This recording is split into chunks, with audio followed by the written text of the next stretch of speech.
Champions League is back and so am I. Welcome back to another video. Welcome to my YouTube channel. Welcome to Atletico Madrid versus Chelsea Champions League round of 16 leg 1 preview. Yeah, Phew, what the hell? Atletico Madrid table toppers in La Liga. Chelsea finally we're back in. No, we're not. Yeah, no.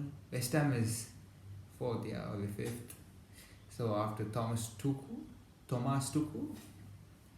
after he obviously he replaced Frank Lampard as the manager, which I rather not speak more on. It's only going to depress me. So we're back. We're in fifth, which is much better than being in ninth.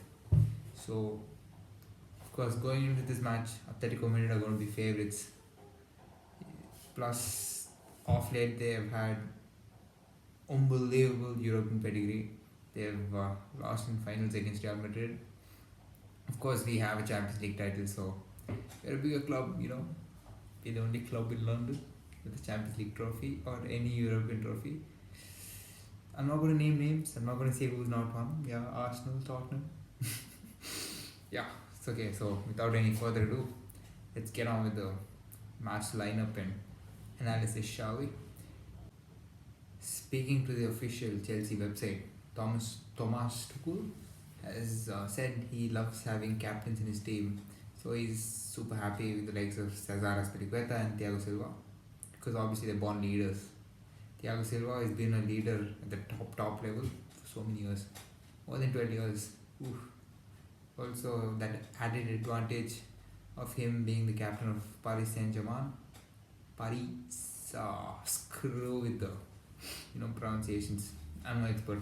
Anyway, yeah. So he loves captains in his team. So I'm expecting a back three with Cesar Azpilicueta, Thiago Silva in the middle, and Antonio Rudiger in the left centre back.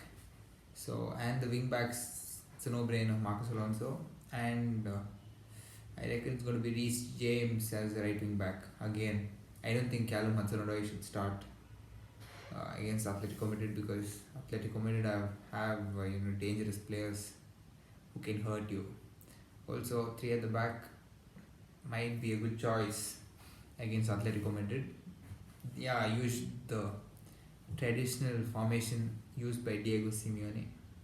Is 4-4-2 with two up front and then two blocks of four. But off late he's been playing with a hybrid three at the back formation with Yannick Carrasco playing as a wing back, which eventually is going to change. With I don't know who is their left centre back, but he'll go and cover up for the left back with Trippier or whoever plays as a right back staying the same.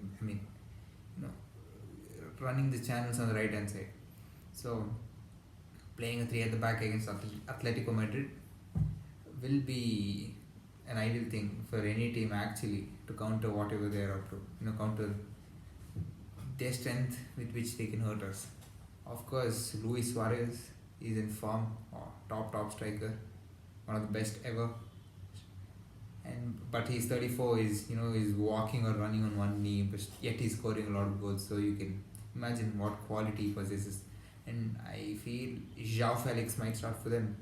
So playing with three at the back and then with two wing backs is a good choice.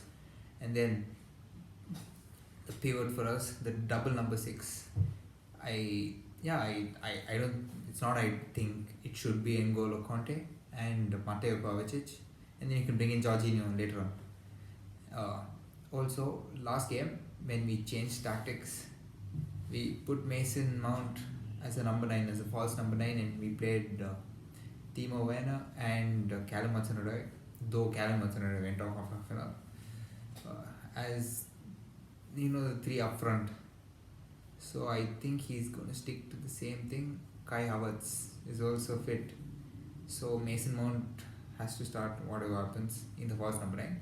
Timo Werner in his strongest position in the left hand side of that front three, where he can drift wide and then attack from the center. And then Kai Havertz or Olivier Giroud. Giroud might be a good choice. He can be a focal point as well, so that Mount and Timo can run off his balls. So you never know. And yeah, keeper. I forgot to mention the keeper. Oh, he's Thomas Tuchel. He is very unpredictable. He started Kepa against Newcastle in the Premier League, but he clearly mentioned Edward Mundy is number one, so he should be the keeper for this time. Talking about Atletico Madrid strength, they're a solid team defensively, one of the best in Europe. But they've two games, their last two games they've conceded goals. They've lost their last game against Levante 2-1. So it's not like they're in super hot form and then Chelsea is not doing well at all. In fact, it's the opposite way around. We're winning games though we're not playing well, which we have to rectify, of course. But Atletico Madrid have been on a bad run as well, so it's an even match. Hopefully, we go through because the last two appearances in the round of 16 we faced Barcelona and Bayern Munich. Bayern Munich last year they went on to win the Champions League. And then Barcelona, yeah, they had Suarez, Messi was in his prime, they had Iniesta as well. And then we were under Antonio Conte. Also, the last time we played Atletico Madrid away was in their home stadium, Wanda Metropolitano in Madrid, wearing this jersey, the same one. Yeah. In that, yeah, we won the game 2-1. Eden Hazard's masterclass. Surprisingly, Alvaro Morata scored. Parota hit Morata. So, no. Wait. Alvaro Morata scored and then Michi Batshuayi scored the winner in the 89th minute, I remember. Under Antonio Conte, 3 or 4 years ago. 3 years ago. So, this tie is going to be massive for the club because we're Chelsea, we're not some average club to just show up in the round of 16 and then leave the competition. No, we're here to win. Okay, we may not win this year. Man City has run away with the Premier League this year, but we have to challenge. We have to be the team which no one likes to face. So that's the goal. Even Thomas Tuchel has said the same thing. He wants to build a team which has a lot of intensity, scores a lot of goals, runs more than the opponent. So hopefully we have an advantage, get the away goal, and make sure we see out the game at the bridge and go to the quarterfinals. So until then, four things we learned after the game. I might upload a video shortly after the game, or I may not because I'm busy off camera. But hopefully we win the game. Until we meet again, up the